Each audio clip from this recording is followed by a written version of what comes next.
Movie opens with shots of what your actual children will look like by the end of this 2.5-hour bonanza of crazy. Peter Pan movie acknowledges the existence of the Peter Pan play, because art imitating real life imitates art. I shall sew it on for you, my little man. Cheating. Also, elementary school plays. Dad, my game.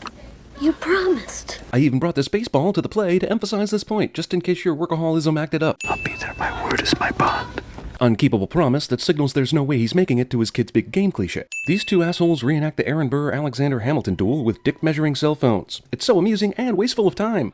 Gotta fly. Wah, wah. Isn't it bad enough you're named Peter Banning? Man, between this movie and What About Bob, I nominate this kid for worst combined movie childhood ever. Also, kid with crushed dreams only realizes his dad isn't watching the game at the exact moment his substitute father points a camera at him. Are you telling me this kid, who's all of 12 years old, has a goddamn slider in his repertoire? Judging by the swing, I'm guessing even if his dad was there, he still would have struck out. Also, a movie where a terrible baseball kid struck out tries to make me feel bad because the father wasn't there to see his son's terrific failure. Peter not only missed the game, but he's so late that absolutely zero people are there, and there was no evidence a baseball game was played, or even if a father's love can be bought. Super long shot of Pan Am plane is super long. I mean, super long. Apparently every screenwriter in Hollywood has been on the plane with turbulence that somehow only happens to the people who are afraid of flying. Jack draws a picture that shows his dad falling out without a parachute, but really the joke's on him, because he also drew sharks down below, a species famously unimpressed with how you land in the water. Plane's flight attendants let this asshole kid bang his ball against the ceiling without squashing that. Next season I'm coming to 6 games, I promise. Absentee father overpromises on next year's absenteeism. My word is my bond. What? This asshole tries this again so soon after f***ing up the last instance of it? Jesus, the screenwriters really wanted us to know this dude was the worst father ever, didn't they? Almost as though they're in a movie, no one decides to close the front door. It's gotten into you. This house has got into me. In 20 seconds time? God damn, this house has some powerful mojo. Lisa? Liza. And no cliche was spared when it came to Peter's awfulness, as he can't remember anyone's name. Somehow, 1991 Maggie Smith looks exactly like modern-day Maggie Smith. 1991 makeup artists were sorcerers when it came to predicting the future. Fake snowfall on fake England is fake snowfall England. Why would Granny Wendy have a door that locks with the villain's most distinguishing feature? Loud screaming kids who already hate their father run in pretending to love him, while making tons of noise, just so that we can have another scene showing us what an asshole business dad this dickhead is. And leave me alone for one moment! Hey man, you've got a cell phone. Those can talk anywhere. Thankfully, for the sake of comedy, this movie wrote in a shaggy dog who finds and buries Peter's phone. I don't hear you laughing. Let's go, people. There's a question I've been wondering about through the first 17 minutes of this picture, and that's whether or not Jack likes baseball. He loved our stories so much that he wrote them all down in a book. And he took all the royalties from children's intellectual property and laughed all the way to the bank. Also, since I just found out J.M. Barrie based the character of Peter Pan on his brother, who died in an ice skating accident before he was 14, this rewrite of history seems a bit disrespectful. Keep this window closed. I've told you this 100 times. Did you really? 100 times, huh? Open window? Sure. Who took my baseball?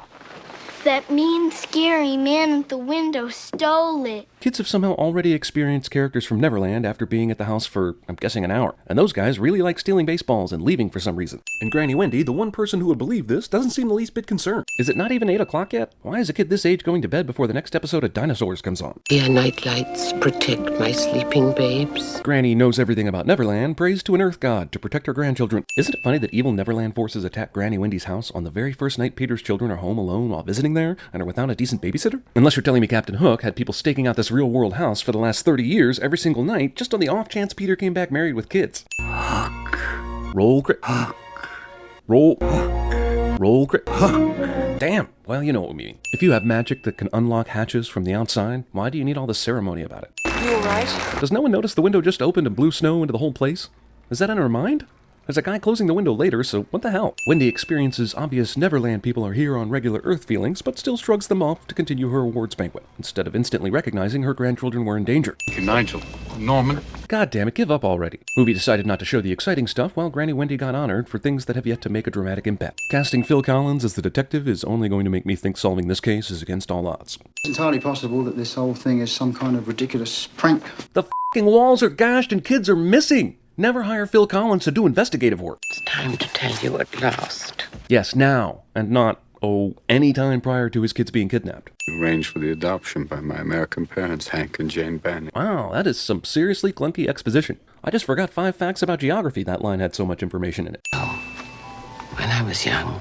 You know, sorry, this John Williams score, which sounds so much like his Harry Potter score 10 years later, and Maggie Smith in the same scene, really reminds me a ton that I've never watched Downton Abbey. Oh yeah, and the Harry Potter parallels are too close not to sin in this scene. No other girl held your favor the way I did. Well, without explaining the backstory to him, this is actually one of the grossest, creepiest things you could possibly say. Tinkerbell knew that Peter would be good and drunk tonight and ready to believe in fairy tales again. Just in time for the plot to kick in, too.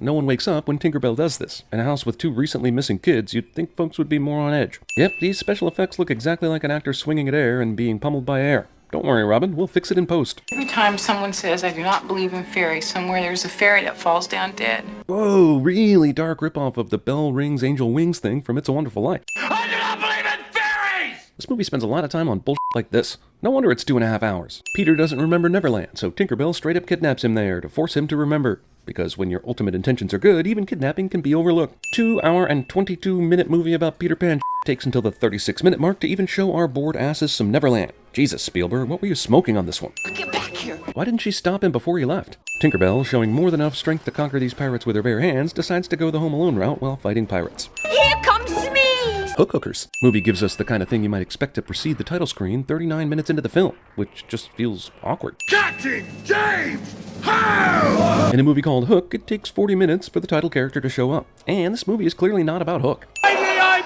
going to kill Peter Pan! Could have waited in the house until he came back, but instead I kidnapped his children and hoped he remembered how to get back to Neverland. Someone here does not belong, stranger amongst the loyal. I can tell by sniffing, aka reading the screenplay. You better get an attorney and hope to God he's better than me. Peter still has no idea what's going on, which is, at this point, shocking to the point of unbelievability. Who are you? Yeah, the point is Peter doesn't look like Peter anymore because he's a dull bastard, but still, he knows what his kids look like? You're Peter? Yes. You're Peter? Yes. Skip! Pick up your weapon. All right.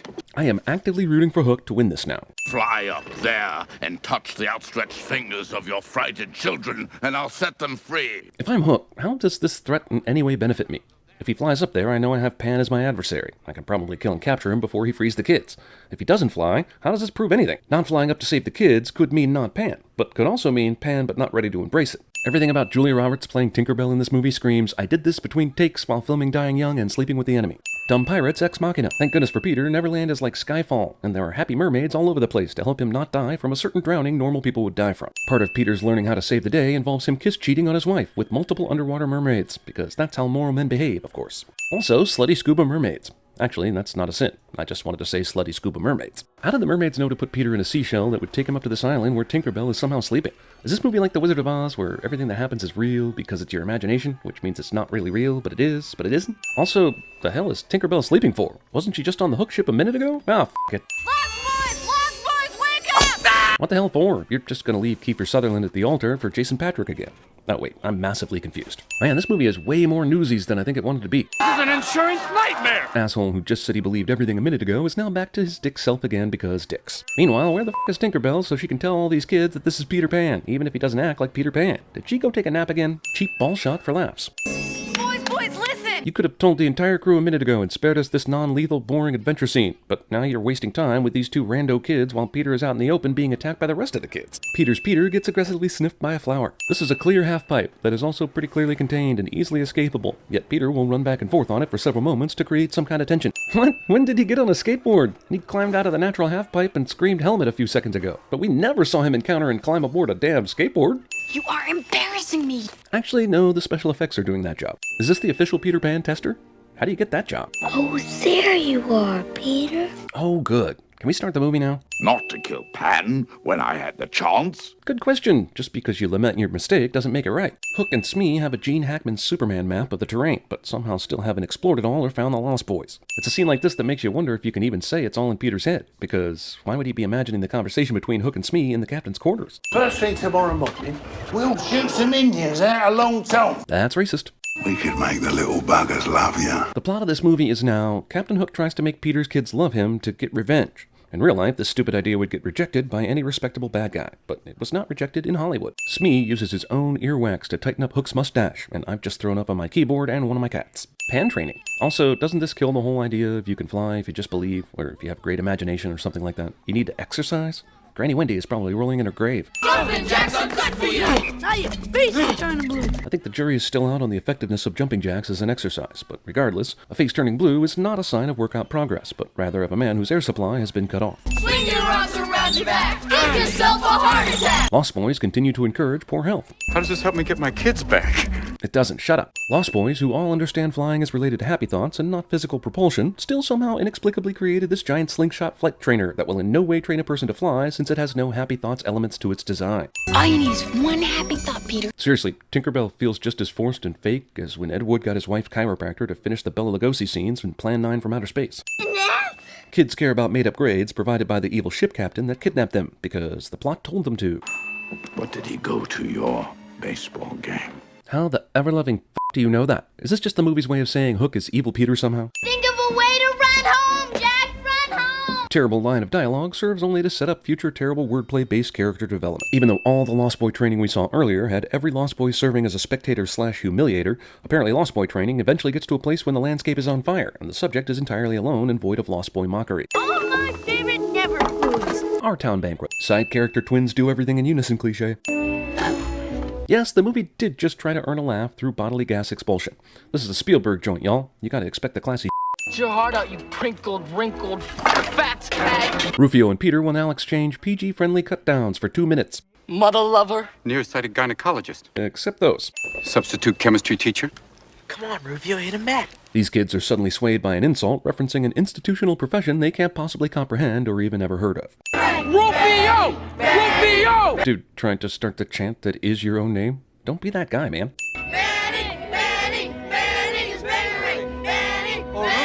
That's great, but weren't you so bewildered by the invisible food earlier that you can't possibly have put any invisible food in your bowl here? Aha! Got you, movie! You're doing it. Doing what? Using your imagination, Peter. So, are these kids actually dead skeletons imagining good health? Peter's imagination of a meal includes a huge tray of animal legs, somehow all facing outward like a pincushion, several bowls of whipped colors, and a container of mostly boring vegetables. Welcome to flavor country. None of this is happening. Movie would have you believe that this asshole would throw a coconut at someone everyone else here loves, and that someone would see it and warn Peter, and that Peter would have enough time to spin in a complete circle and then cut the coconut in two, and wait, Rufio threw a coconut? That's more sinful than any of the previous 3 sentences I just said.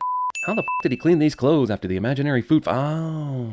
Okay, so it makes for a nice shot, Peter looking down over the harbor where his singing prisoner daughter is, but with geography this tight, it's amazing Captain Hook hasn't found and killed every single Lost Boy in the cove. 20 full seconds of lantern blowing out. Good night, Neverland! I'm asleep. Neverland has 3 moons, which is probably hell on the gravity around this place. Father-hating represented as clock smashing, because, duh, naturally. Don't you see the connection, you dick face? Have I ever made a promise, Jack? I have not kept. Well, no, I guess, but have you ever even made a promise at all? Luckily, there's an appointed time by which Hook takes his hook out for no reason. Peter actually has Hook's hook in his grasp, but lets go because of the ex-machina timing of his son's at-bat in the bullshit pirate baseball game. Smee commits 5 balks in this warm-up. Gotta admit, this is some goddamn baseball being played here. Any kind of inspirational moment this kid gets from being a hero will be a total lie. Hook scolds the pirates for shooting the base runner and not playing the game by Master Jack's rules, but then does not also restock the bases with a pinch runner, as should be allowed by the rules if a player on base outright dies. Of course, the pirates mess up home run, and somehow Jack takes it as a message that his 12-year-old mind probably shouldn't even comprehend. I mean, right next to it is something about pussy and come give us a peek, but that doesn't cycle through his prepubescent mind at all. So, the guy who didn't even know what baseball was a minute ago somehow developed a curveball? You. It's probably due to the 3 moons. Besides, hitting a home run in this park is for assholes. Gotta tell you, whatever it is in this world that helps you out when you're at your lowest sure takes its sweet-ass time. Or at least until the plot needs to move forward. Do you like my dress? You look beautiful. Sexualizing the relationship between Peter and Tink was one of the worst ideas this movie had. I mean, his dick is as tall as she is. What the f*** were they thinking? It's great that Peter is remembering all this stuff now, but why didn't Tinkerbell or somebody bring him down here a lot sooner? Was he not ready or some shit? I remember my mother.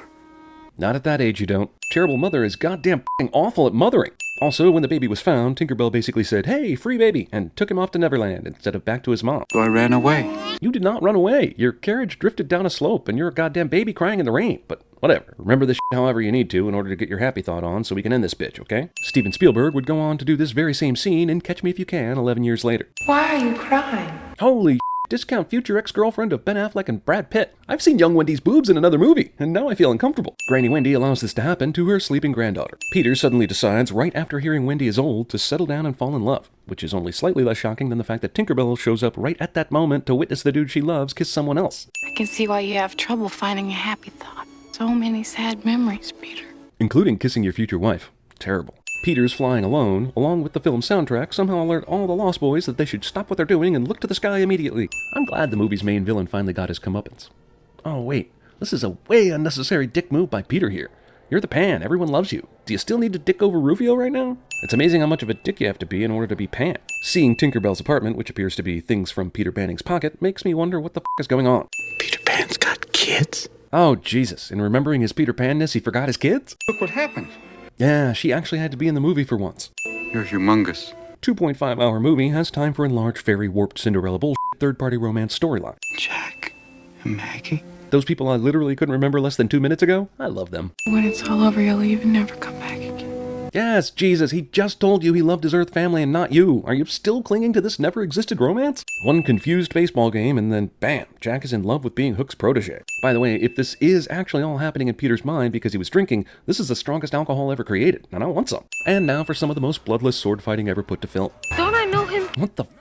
If Neverland is going to fog up everyone's memory of everyone else, the least you could do is explain that shit even one time in a 2.5-hour movie. Bunch of food fighters somehow defeat a group of armed pirates. This is one of the only movies in history whose target demographic gets younger with every minute of runtime. You know, this is the second time that fat kid has been used as a projectile in this battle, and I just have to say, isn't the actor a little too young to know what he's signing up for? Is this character called Fat Kid Joke Fodder? Or was he and his entire family duped into becoming this movie's fat joke? This movie is doing everything it can for me to hate it. The Lost Boys think food coloring plus squirt gun equals valuable battlefield weapon. And thankfully for their sake, the movie agrees. Oh yeah, I forgot I had a daughter. Damn. Daddy! Wait, if Peter's son can't recognize his own father because he's changed, then why can his daughter recognize him? Choreographed chaos of nothingness. No! I wish I had a dad like you. Oh, Dad, I'm sorry. Once again, if this is all playing in Peter's head right now, what an egotistical bastard this guy became in his own dream.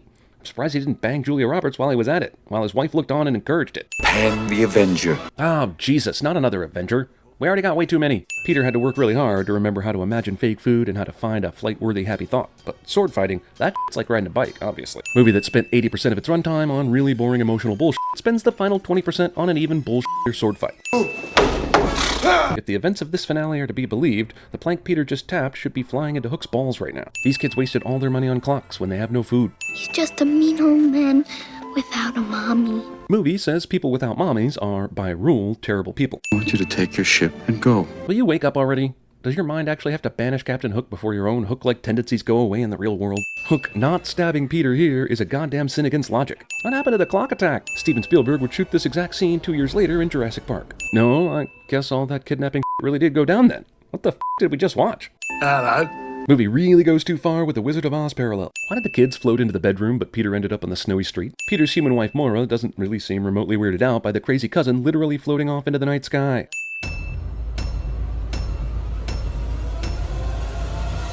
The boo box. The boo box.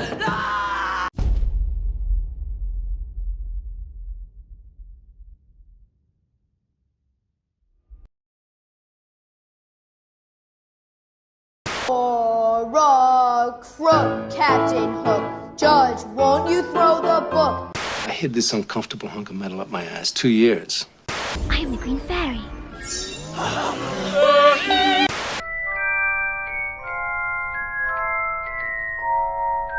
Hello, Joseph.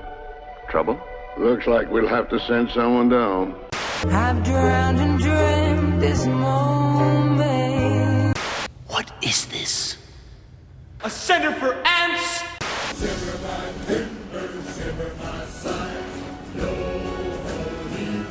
And then he'll die.